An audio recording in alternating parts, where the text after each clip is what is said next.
मैं हूं आपके साथ अंकिता। न्यूज रूम 7 में आपका स्वागत है। चलिए रुक करते खबरों की ओर।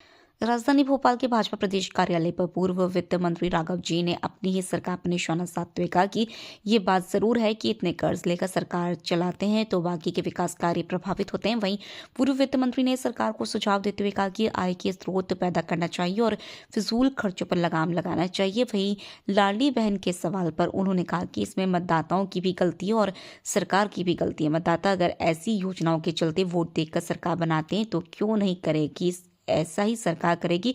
वहीं आपको बता दें कि कांग्रेस प्रवक्ता शहरयार खान ने कहा कि पूर्व वित्त मंत्री राघव जी ने भी लंबे समय तक वित्त विभाग संभाला है और उनके समय में भी सरकार 3% तक का कर्ज ले सकती थी, मगर 2 से 2.5% तक ही लिया जाता था। मगर जब से मोहन सरकार आई है तब से 1 साल के अंदर 45,500 करोड़ का कर्ज लिया है। उससे हालत यह है कि मध्य प्रदेश का प्रत्येक नागरिक 45,000 के कर्ज में डूबा है।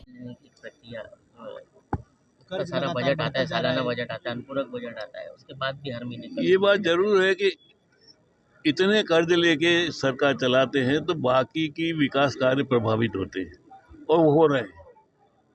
प्रदेश में विकास कार्यों पर खर्च करने के लिए पर्याप्त धन नहीं रहता है। शहरों में आप देख लो तो सड़कों की इतनी दुर्दशा है। प्रदेश के किसी भी शहर में चले जाओ, नगर पालिका को अनुदान ही नहीं मिल पा रहा है, सड़कें नहीं बन पा रही हैं, सिंचाई भी की कोई बड़ी योजना कारगर नहीं हो पा रही है। तो इसका असर तो होता ही, जब कर्ज लेके सरकार चलाते हैं तो उसकी बजाय ये करना चाहिए कि आय के स्रोत बढ़ाना चाहिए और दूसरा ये कि मितव्ययता करना चाहिए, अनावश्यक खर्चों पे रोक लगाना चाहिए। ये वित्तीय अनुशासन हमने अपने कार्यकाल में अंजाम दिया था। हमको 3% उस वक्त कर्ज लेने की सुविधा थी जीडीपी का। हम 2.5 के आगे बढ़ते ही नहीं थे, अब तो 3 के आगे 4-5 तक हो जाता है।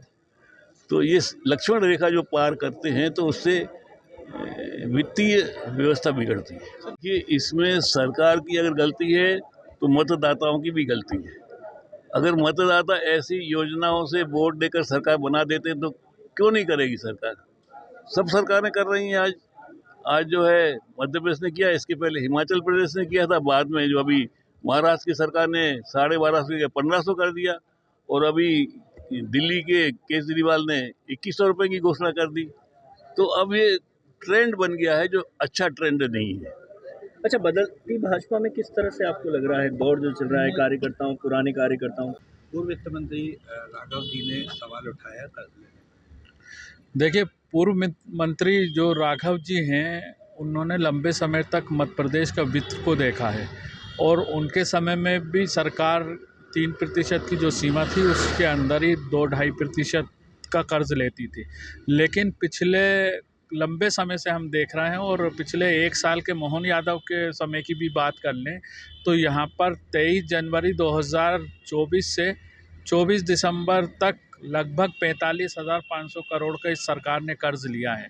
उससे हालत यह है कि मध्य प्रदेश का प्रति नागरिक 40,000 के कर्ज से ऊपर पे प्रति नागरिक यहाँ कर्ज में डूबा है और ये सरकार कर्ज लेके घी पीने का काम कर रही है। भाजपा के नेता बोलते हैं कमलनाथ सरकार 15 महीने में थी, उसने भी कर्ज लिया। बिल्कुल, कमलनाथ सरकार ने भी कर्ज लिया।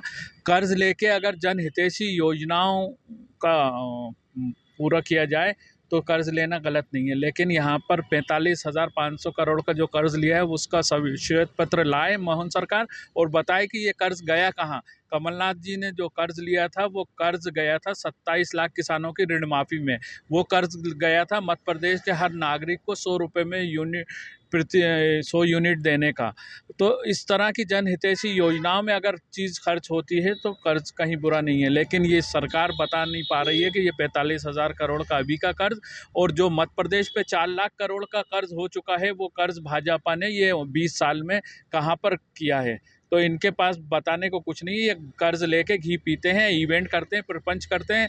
भ्रष्टाचार के हाल ये हैं कि 55 किलो सोने निकल रहे हैं एक हवलदार के यहाँ से और उसका कोई वारिस नहीं हो रहा।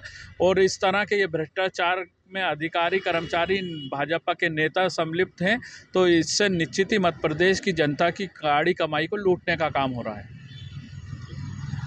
फिलहाल इस बुलेटिन में इतना ही। आप बने रहिए न्यूज रूम 7 के साथ। नमस्कार।